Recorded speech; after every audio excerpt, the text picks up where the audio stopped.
Maya Rodriguez had always known she was different. Growing up in a small Texas town where football was king and women were expected to cheer from the sidelines, she spent her afternoons at the local shooting range instead of the mall. Her father, a retired Army sergeant, had taught her to shoot when she was 12 years old. What started as weekend bonding time had turned into something much more serious. By the time Maya turned 18, she could outshoot most of the men in town. She could hit a target at 300 yards with iron sights and place 5 shots within a 2-inch circle at 100 yards faster than anyone had ever seen. But when she announced her intention to join the military, the reactions were predictable. "You sure about this, honey?" her high school guidance counselor had asked, pushing pamphlets for nursing programs across the desk. "The military is a tough place for a young woman. Maybe consider something more suitable." Maya had simply smiled and walked out. She knew what she was capable of, even if others didn't. Basic training at Fort Moore was exactly what she expected. The drill sergeants were hard on everyone, but she noticed the extra scrutiny that came her way. During weapons training, Sergeant First Class Williams would stand directly behind her, watching every movement with obvious skepticism. "Rodriguez," he barked during her first qualification. "Show me you can handle that rifle properly." Maya took her position, controlled her breathing, and fired. All 10 rounds landed dead center. The range went quiet. Williams walked to the target, examined it closely, then returned with a puzzled expression. "Lucky shots," he muttered. But Maya caught the slight uncertainty in his voice. The other recruits were a mixed bag. Some of the men respected her skills immediately. Others, like Jake Morrison from Alabama, made their opinions clear from day one. "I don't care how good you think you are," Morrison had told her during chow time. "When bullets start flying for real, you'll fold like every other woman I've seen try this. It's just biology." Maya had learned early not to argue with words. She preferred to let her actions speak. But Morrison wasn't the only one with doubts. Even some of the female recruits questioned her confidence. "You don't have to prove anything," Sarah Chun whispered to her one night in the barracks. "Just do well enough to get through. Nobody expects us to be the best." That attitude bothered Maya more than the outright skepticism from the men. She hadn't come here to just get through. She had come to excel, to push herself to limits she hadn't even discovered yet. The weeks passed in a blur of physical training, classroom instruction, and constant evaluation. Maya performed well in everything, but it was clear that her marksmanship scores were exceptional. She consistently scored in the top 3%, often outperforming recruits who had been hunting since childhood. Sergeant Williams began to take notice, though he tried not to show it. During advanced marksmanship training, he would occasionally nod approvingly at her performance, but he never offered praise publicly. Maya understood the game. He couldn't be seen as playing favorites, especially with a female recruit. The real test came during combat simulation exercises. Maya found herself assigned to a squad with Morrison and 3 other male recruits who had made their skepticism clear. The exercise involved moving through a simulated urban environment, engaging targets while under pressure. "Stay back and cover our 6," Morrison told her as they prepared to enter the training facility. "We'll handle the real work." Maya bit back her response. She had trained for this moment, and she knew her capabilities better than anyone. As they moved through the course, opportunities presented themselves. When Morrison missed a target at long range, Maya took the shot from a more difficult position and hit it perfectly. When their designated marksman struggled with a moving target, Maya engaged it successfully while advancing with the team. By the end of the exercise, their squad had achieved the highest score of the day. Morrison was quiet during the debrief, but Maya could see the wheels turning in his head. The other squad members were beginning to look at her differently too. Sergeant Williams pulled her aside after the exercise. "Rodriguez, you've got real potential," he said quietly. "But potential means nothing if you can't handle the pressure when it really counts. Some people think you're just a good range shooter. You'll need to prove you're more than that." Maya nodded. She understood what he was telling her. Range shooting was one thing, but combat effectiveness was entirely different. She would need to demonstrate that her skills translated to real-world scenarios under stress. The opportunity came sooner than expected. During a night training exercise, Maya's squad was tasked with securing a mock facility defended by instructors playing enemy forces. The scenario was designed to test their ability to work as a team under low-light conditions with limited visibility. As they approached the target building, Maya spotted movement on the roof that others had missed. Using hand signals, she indicated the threat to Morrison, who was acting as squad leader. He looked where she pointed, but couldn't see what she had identified. "I don't see anything," he whispered harshly. "Don't waste time on shadows." Maya held her position and kept watching. When the instructor on the roof moved to engage their squad with simulated fire, Maya was ready. She engaged the target with precise shots that would have been lethal in a real scenario, eliminating the threat before it could compromise their mission. The instructor later confirmed that Maya had identified and engaged a target that none of the other squad members had detected. Morrison was forced to acknowledge her contribution, though he did so grudgingly.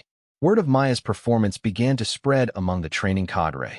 She was consistently performing at the top of her class, not just in marksmanship, but in tactical awareness and decision-making under pressure.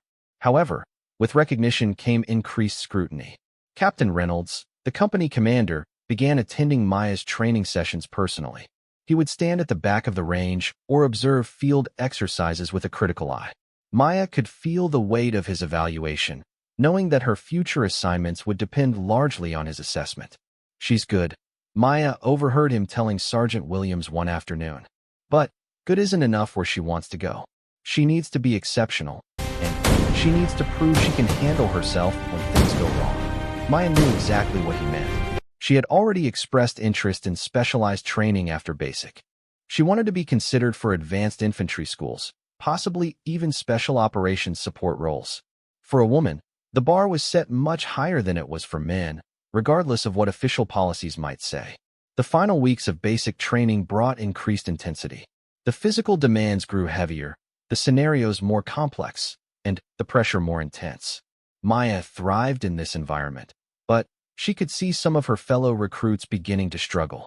Morrison, despite his initial hostility, had begun to respect her abilities. During one particularly challenging field exercise, he actually sought her input on tactical decisions. Maya provided her assessment professionally, without any hint of "I told you so" attitude. "You know," he said to her one evening as they cleaned their weapons, "I was wrong about you. You're not here to prove a point or make a statement. You're here because you're good at this." Maya appreciated the acknowledgement, but she knew that Morrison's opinion was just one small step in a much longer journey. Basic training was ending, and soon she would face real evaluation from people who had never seen her shoot, never witnessed her tactical awareness, and never observed her under pressure. The graduation ceremony was a proud moment for Maya and her family. Her father, wearing his old army uniform, pinned her graduation badge on her chest with tears in his eyes. Her mother, who had worried constantly during the training, finally allowed herself to smile with pride. But Maya knew this was just the beginning. She had requested assignment to Fort Liberty for advanced individual training in infantry operations. It was an unusual request for a woman, and approval was far from guaranteed. Even if approved, she would face an entirely new level of skepticism and challenge. Sergeant Williams approached her after the ceremony. "Rodriguez, you've proven yourself here, but what comes next will be different. You'll be working with soldiers who have been in combat, who have seen things that will test everything you think you know about yourself. Stay focused on what you can control, and don't let anyone convince you that you don't belong there." As Maya packed her belongings for the move to Fort Liberty, she reflected on the journey so far. She had exceeded expectations in basic training, but she was realistic about the challenges ahead. The military was slowly changing its attitudes toward women in combat roles, but change was happening slowly and against significant resistance. Her phone buzzed with a text message from Sarah Chun, who had been assigned to a logistics unit at a different base. "Heard you got your advanced training slot. Prove them all wrong, but stay safe." Maya smiled at the message. She had no intention of just proving people wrong. She intended to be so good at her job that gender would become irrelevant to the conversation. Whether that was realistic or not remained to be seen. The bus ride to Fort Liberty gave her time to think about her goals. She wanted to be considered for the most challenging assignments available to her, possibly including roles that would put her alongside special operations units. She had read about female soldiers who had served in combat support roles with elite units, and she wanted to follow that path. But she also understood the reality of military culture. Excellence wasn't always enough. She would need to be not just good, but undeniably superior in every measurable way. There would be no room for mistakes, no tolerance for weakness, and no benefit of the doubt when things went wrong. As the bus pulled through the gates of Fort Liberty, Maya felt a familiar mixture of excitement and determination. She had proven herself once, and now she would need to do it again. The stakes were higher, the scrutiny more intense, and the margin for error smaller than ever. Looking out the window at the sprawling base, Maya thought about her father's words from years earlier. Shooting is easy, Maya. It's everything else that's hard. She was about to find out just how right he had been. Fort Liberty was everything Maya had imagined and more. The base sprawled across thousands of acres, home to some of the Army's most elite units. As her bus passed training areas where soldiers ran through complex tactical exercises, Maya felt her pulse quicken. This was where she belonged. Her first day at the Advanced Infantry School brought immediate challenges. Master Sergeant Davis, a 20-year veteran with 3 combat deployments, addressed the new class with typical directness. "Look around you," he said, scanning the 40 soldiers assembled in the classroom. "Half of you think you're ready for what comes next. You're wrong. This isn't basic training anymore. Here, we prepare you for real combat situations with real consequences. If you're not completely committed to excellence, you'll wash out." Maya was one of only 3 women in the class. The other 2 had infantry experience from previous assignments. Maya could feel the weight of curious glances from her male classmates, many of whom clearly questioned her presence. The academic portion of the training covered advanced tactics, urban warfare, and combat decision-making. Maya excelled in these areas, consistently scoring in the top 5% of the class. But she knew the real test would come on the range and in field exercises.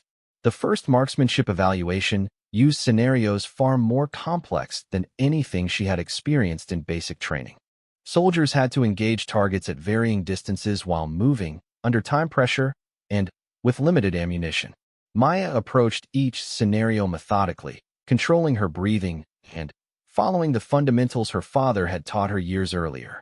When the scores were posted, Maya had achieved the highest mark in the class.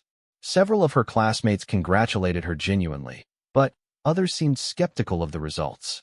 "Range scores don't mean much in real combat," commented Specialist Torres, a veteran of Afghanistan. "Different story when people are shooting back at you." Maya understood his point, but she was confident that her skills would translate to more realistic scenarios. She would have the chance to prove it soon enough. The field training exercises began 3 weeks into the course. The first scenario involved urban combat operations in a mock city built specifically for training. Maya's squad was tasked with clearing buildings while under simulated enemy fire. As they approached their first objective, Maya noticed something that others missed. A slight reflection in a second-story window suggested the presence of an opposing force member positioned to ambush them. Using hand signals, she communicated her observation to the squad leader. "Rodriguez thinks she sees something," the squad leader announced over the radio. Moving to investigate.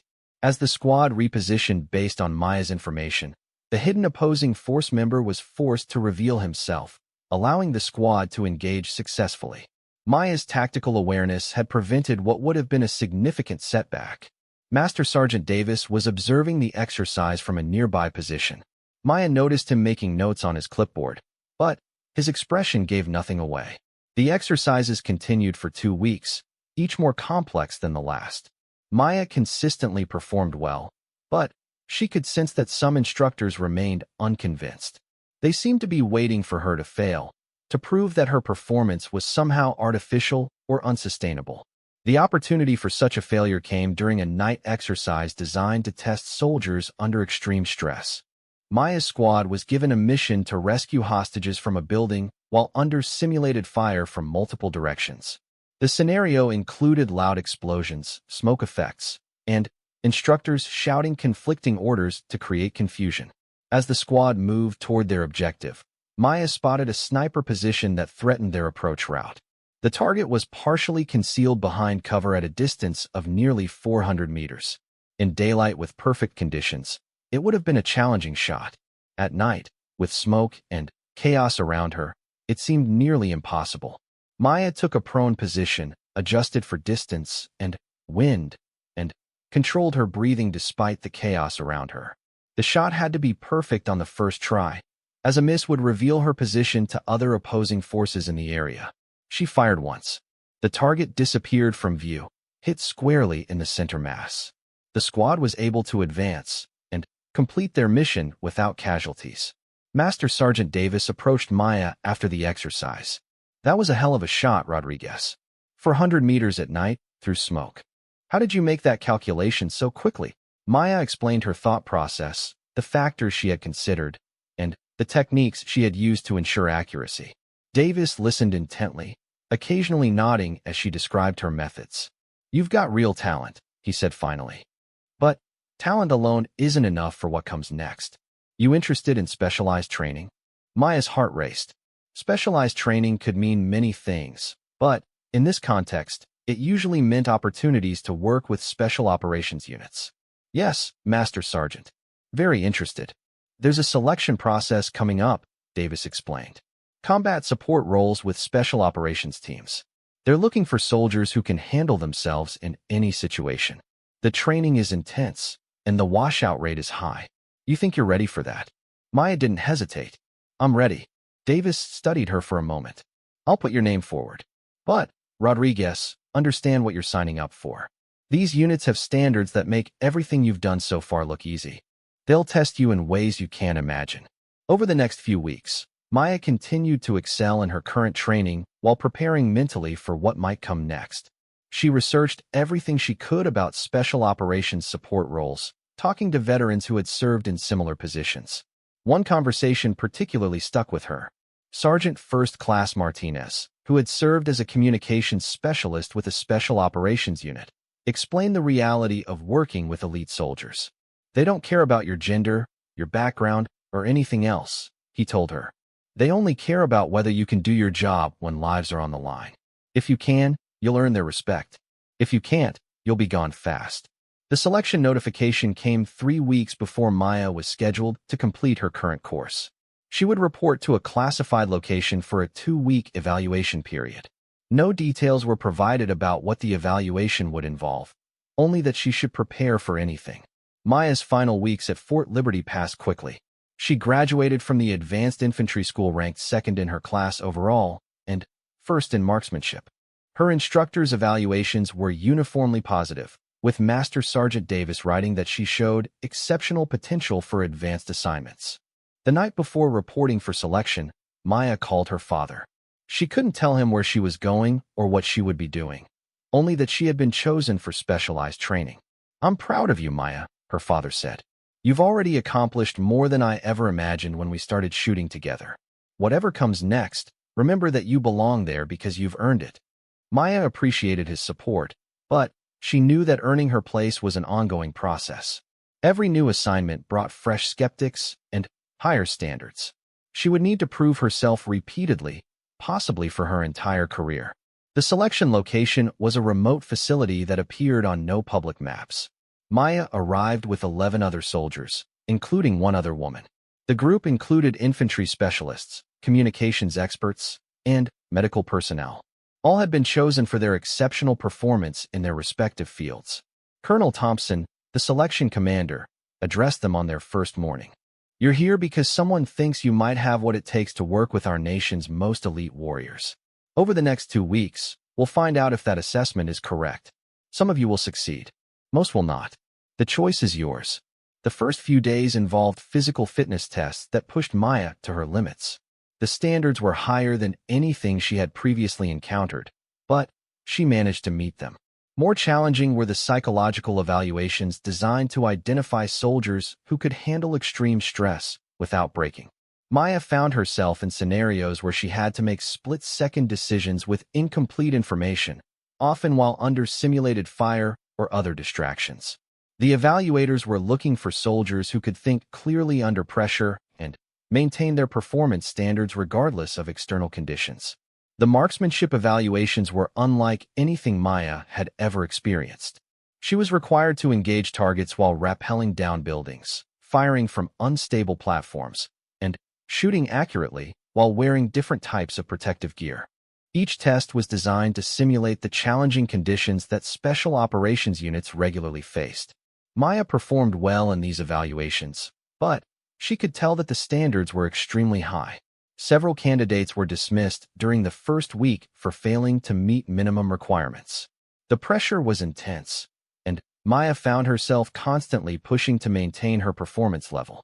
The second week brought team-based exercises where candidates were evaluated on their ability to work effectively with others under stress. Maya was placed in different groups for each exercise, working with soldiers she had never met before on complex missions with tight time constraints. During one exercise, Maya's team was tasked with providing sniper support for a simulated hostage rescue operation. She was positioned on a rooftop with a clear view of the target building, responsible for eliminating specific threats to allow the rescue team to advance. As the exercise began, Maya identified 3 opposing force members positioned to engage the rescue team. The shots she needed to make were at the edge of her effective range, and she would have only seconds to engage each target before they could fire on the rescue team. Maya fired 3 shots in rapid succession, engaging each target successfully and allowing the rescue team to complete their mission without casualties. The exercise coordinator confirmed that her precision had been critical to the mission's success. Colonel Thompson was present for this exercise, watching through binoculars from a nearby position. Maya could see him making notes, but his expression remained neutral. As the selection period neared its end, Maya felt confident about her performance, but uncertain about the outcome. The standards had been extremely high, and she knew that many qualified soldiers were dismissed from such programs for reasons that had nothing to do with their abilities. The final day brought individual interviews with the selection committee. Maya sat across from Colonel Thompson and 2 other officers she didn't recognize.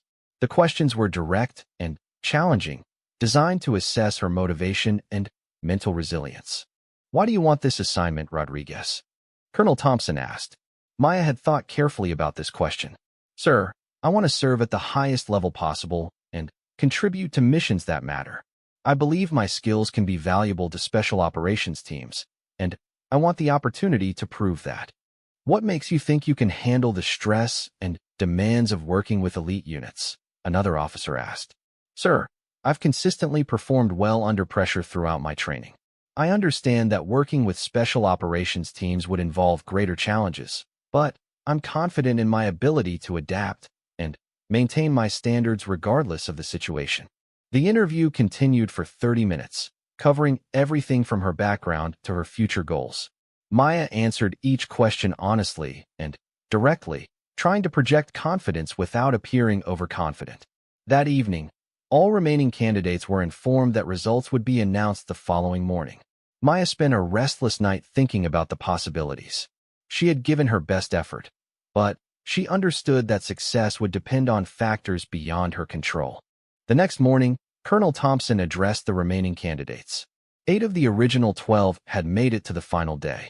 Maya stood at attention, waiting to learn her fate and the next chapter of her military career.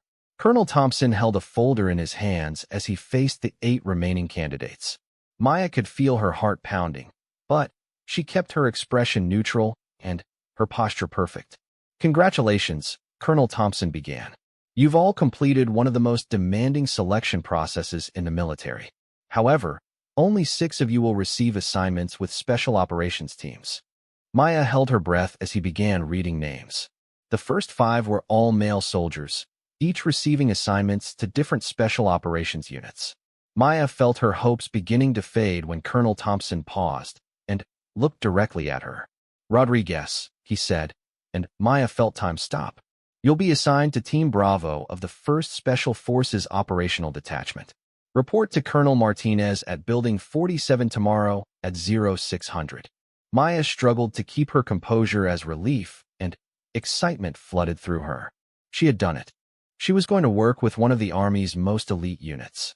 After dismissal, Colonel Thompson approached her privately. "Rodriguez, I'm going to be honest with you. There was significant debate about your assignment. Your performance was excellent, but Some people have concerns about placing a woman in this role. You'll need to be perfect from day one. Any mistakes will be magnified, and there will be people waiting for you to fail. Maya nodded, understanding the weight of his words. I won't let you down, sir. I don't think you will, Thompson replied. But understand that your success or failure will affect opportunities for other women who come after you. That's not fair, but it's reality. Maya reported to Building 47 the next morning 30 minutes early. Colonel Martinez, a veteran of multiple combat deployments, greeted her in his office. Welcome to Team Bravo, Rodriguez, he said. I've read your file and your selection reports. Impressive work. But now comes the real test. We're going to integrate you with a team that's been working together for 2 years. They're good at their job, and they're not used to outsiders. Colonel Martinez led her to a briefing room where 6 men were seated around a conference table. Maya recognized the type immediately, seasoned special operations soldiers with the quiet confidence that came from extensive combat experience. Gentlemen, Colonel Martinez announced, meet your new sniper support specialist, Sergeant Rodriguez. The introductions were polite, but reserved. Maya could feel the team evaluating her, trying to assess whether she belonged in their elite circle. The team leader, Master Sergeant Johnson, was particularly scrutinizing. Rodriguez, Johnson said after the colonel left, we've heard about your shooting. That's good. But we need to know you can keep up with us in every other way too. We move fast, we think fast, and we don't have time to babysit anyone. Maya met his gaze directly. I'm here to contribute, not to slow anyone down. Johnson nodded slightly. We'll see. The team's first training exercise with Maya came 2 days later. They were tasked with a simulated direct action mission involving multiple objectives spread across a large training area. Maya's role was to provide overwatch and precision fire support from distance. As the team moved toward their first objective, Maya positioned herself on high ground with clear sight lines to the target area. Through her scope, she could see the team advancing while multiple opposing force members prepared to engage them. Maya identified 3 immediate threats and communicated their positions to Johnson over the radio. She then systematically engaged each target, clearing the path for the team's advance. Her shots were precise and timely, allowing the team to move through the area without taking any simulated casualties. The exercise continued for 6 hours, with Maya providing consistent, accurate support throughout. When it ended, Johnson approached her position. Good work today, he said simply. Your shooting kept us alive more than once. It was the first sign of acceptance from the team leader, and Maya felt a sense of relief. But she knew this was just the beginning. Over the following weeks, Maya worked to integrate herself fully with the team. She learned their communication patterns, their movement techniques, and their individual strengths and weaknesses. More importantly, they learned to trust her abilities and judgment. The real test came during a joint training exercise with Navy SEALs at a facility in Virginia. Maya's team was tasked with providing support for a complex hostage rescue scenario while working alongside one of the Navy's most elite units. The SEAL team commander, Lieutenant Commander Peterson, was openly skeptical when he learned that Maya would be providing sniper support. No offense, he told Colonel Martinez during the pre-exercise briefing, but this is a complex operation. We need experienced support. Rodriguez has more confirmed hits in training than most soldiers have shots fired, Martinez replied calmly. Give her a chance to prove herself. Peterson shrugged, but clearly remained unconvinced. The exercise scenario involved a multi-story building holding numerous hostages guarded by opposing force members positioned throughout the structure. Maya was positioned on a nearby rooftop with clear views into several windows of the target building. As the exercise began, Maya identified multiple threats that posed immediate danger to both her Army team and the SEAL unit. The shots required were technically challenging, through glass, at awkward angles, with friendly forces moving nearby. Maya had to make split-second decisions about which targets posed the greatest threat while ensuring that her shots wouldn't endanger any friendly personnel. She engaged 5 targets in rapid succession, each shot carefully planned and precisely executed. The exercise concluded successfully, with both teams completing their objectives without casualties. During the debrief, Lieutenant Commander Peterson approached Maya directly. "I owe you an apology," he said. "Your support was exceptional today. My team would have taken heavy casualties without your precision." Maya appreciated the acknowledgement, but she was more focused on the fact that her own team had begun to fully trust her capabilities. Master Sergeant Johnson was now including her in tactical discussions and seeking her input on mission planning. Word of Maya's performance began to spread throughout the special operations community. She received positive evaluations from every exercise and began to earn respect from soldiers who had initially been skeptical of her presence. The ultimate validation came during a particularly challenging training scenario designed to test the limits of both individual and team performance. Maya's unit was participating in a week-long exercise involving multiple special operations teams competing against each other in complex missions. On the fourth day of the exercise, Maya's team was tasked with a mission that seemed nearly impossible. They had to infiltrate a heavily defended compound, gather intelligence from multiple sources, and extract without detection. The opposing force included some of the most experienced soldiers in the military, and previous teams had failed to complete the mission successfully. Maya positioned herself in an overwatch position that provided coverage for multiple approach routes. As her team moved toward the compound, she identified a roving patrol that would intercept them before they could reach their objectives. The patrol was moving in a pattern that would bring them directly into contact with Maya's team in less than 2 minutes. Maya had a clear shot at the patrol leader, but engaging him would reveal her position to other opposing force members in the area. Maya made a decision that demonstrated both her tactical awareness and her confidence in her abilities. Instead of engaging the patrol leader immediately, she waited until the patrol was in a position where she could engage all 3 members in rapid succession before they could alert others to the team's presence. The timing had to be perfect. Maya controlled her breathing, calculated the necessary adjustments for each shot, and waited for the optimal moment. When it came, she fired 3 shots in less than 5 seconds, effectively eliminating the entire patrol. Her team was able to complete their mission successfully, becoming the first unit to do so during the exercise. The exercise controllers confirmed that Maya's precision and timing had been critical to the mission's success. Colonel Peterson, who had observed the exercise, sought out Maya afterward. "Rodriguez," he said, "that was some of the finest shooting I've ever witnessed under pressure. Your team owes their success to your skills." But the real validation came from her own teammates. As they prepared to return to base, Master Sergeant Johnson pulled her aside. "Rodriguez," he said, "when you first joined this team, some of us wondered if you belonged here. We don't wonder anymore. You've proven yourself in every way that matters." Maya felt a surge of pride and satisfaction. She had not just met the standards expected of her. She had exceeded them consistently under the most challenging conditions imaginable. The news of her exceptional performance reached higher levels of command. Within weeks, Maya received notification that she was being considered for assignment to an even more elite unit, one that would involve overseas deployments and real-world missions. Colonel Martinez called her into his office to discuss the opportunity. "Rodriguez, you've exceeded every expectation we had for you.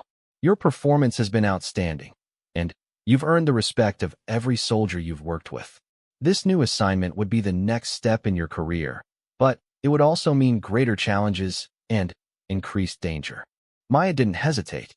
"I'm ready for whatever comes next, sir." Martinez smiled. "I thought you might say that. The assignment involves working with international special operations teams on high-priority missions. You'd be one of the youngest soldiers ever assigned to this unit, and the first woman in this particular role." As Maya left Colonel Martinez's office, she reflected on the journey that had brought her to this point. From a small Texas shooting range to the highest levels of military special operations, she had faced skepticism and doubt at every step. But she had also found allies and mentors who had helped her succeed. Her phone buzzed with a text from her father. "Saw on the news that the Army is expanding women's roles in special operations. Thought of you. Hope you're well wherever you are." Maya smiled. She couldn't tell him about her specific assignments or achievements, but she knew he would be proud of what she had accomplished. She had not just proven that women could succeed in these roles. She had set new standards for excellence that would benefit everyone who came after her. The next morning, Maya received her official orders for the new assignment. She would report to a classified location in 3 weeks for advanced training before deploying overseas. The mission details were still classified, but she knew it would represent the culmination of everything she had worked toward. As she packed her belongings once again, Maya thought about the skeptics who had doubted her abilities throughout her career. She had proven them wrong not through arguments or demonstrations, but through consistent, exceptional performance under the most demanding conditions. The colonel who would soon be evaluating her overseas performance had heard about her reputation.